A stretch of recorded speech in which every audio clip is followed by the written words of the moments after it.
Hello and namaste friends. Welcome back to my new video. Bharat में चाय की शुरुआत, एक विस्तृत आचरण शब्दों की संक्षिप्त जानकारी। भारत आज दुनिया का सबसे बड़ा चाय उत्पादक और उपभोक्ता देश है।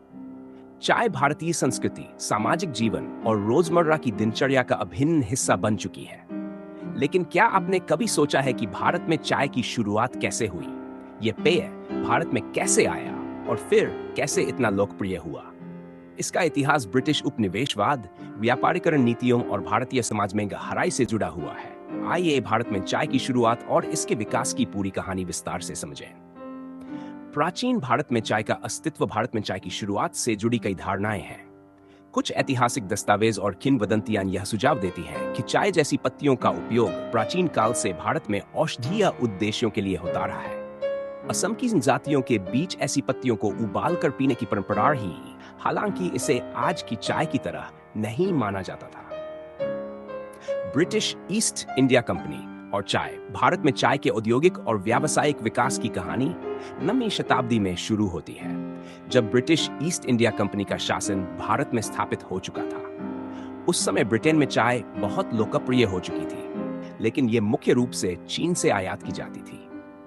चीन पर पूरी तरह निर्भरता के कारण ब्रिटिश सरकार को आर्थिक और राजनीतिक समस्याओं का सामना करना पड़ रहा था। इसलिए उन्होंने भारत में चाय की खेती शुरू करने का फैसला लिया। असम में चाय की खोज 1830 के दशक की शुरुआत में अंग्रेजों ने असम में चाय की एक स्वदेशी किस्म की खोज की। इस चाय की किस्म का वैज्ञानिक नाम कैमेलिया साइनेंसिस वार असामिका है। असम के एक ब्रिटिश अधिकारी रॉबर्ट ब्रूस को स्थानीय सिनपो जनजातियों से चाय के पौधों के बारे में जानकारी मिली थी।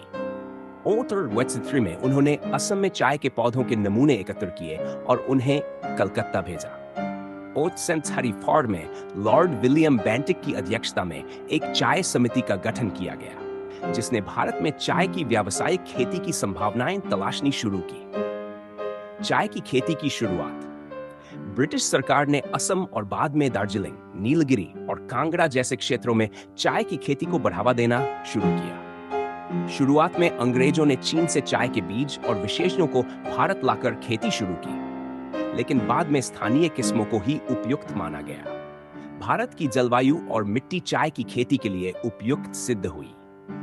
चाय बागानों में श्रमिकों की भारी जरूरत थी, इसलिए बड़ी संख्या में लोगों को विशेष रूप से आदिवासी और गरीब समुदायों से भर्ती किया गया और उन्हें कठिन परिस्थितियों में काम पर लगाया गया। इन बागानों में श्रमिकों को कम मजदूरी, कठोर काम और बंद हुआ जैसी स्थिति का सामना करना पड़ता था। चाय का व्यावसायिक विस्तार। 19वीं सदी के उत्तरार्ध में चाय का उत्पादन तेजी से बढ़ा। भारत में उत्पादित चाय ब्रिटेन और अन्य यूरोपीय देशों में निर्यात की जाने लगी। चाय भारत के लिए एक प्रमुख व्यापारिक वस्तु बन गई।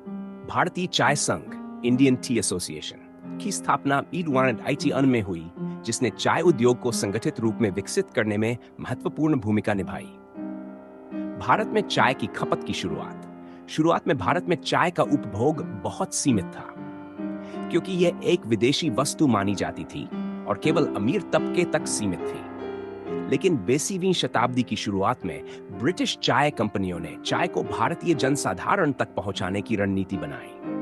इसके लिए रेलवे स्टेशनों, फैक्ट्रियों और बाजारों में चाय स्टॉल खोले गए और लोगों को मुफ्त चाय पिलाई जाने लगी। धीरे धीरे भारतीयों ने चाय में दूध, चीनी और मसाले मिलाकर उसे अपनी संस्कृति के अनुसार अनुकूलित कर लिया। आज मसाला चाय भारत की एक खास पहचान बन चुकी है। स्वतंत्र भारत में चाय उद्योग। इन 1947 में स्वतंत्रता प्राप्ति के बाद भारत सरकार ने चाय उद्योग के विकास के लिए कई योजनाएं बनाई। टी बोर्ड ऑफ इंडिया की स्थापना की गई, जो चाय के उत्पादन, निर्यात, विपणन और गुणवत्ता नियंत्रण में अहम भूमिका निभाता है। आज भारत असम, पश्चिम बंगाल, तमिलनाडु और केरल जैसे राज्यों में बड़े पैमाने पर चाय का उत्पादन करता है। असम टी, दार्जिलिंग टी और नीलगिरी टी दुनिया भर में प्रसिद्ध है।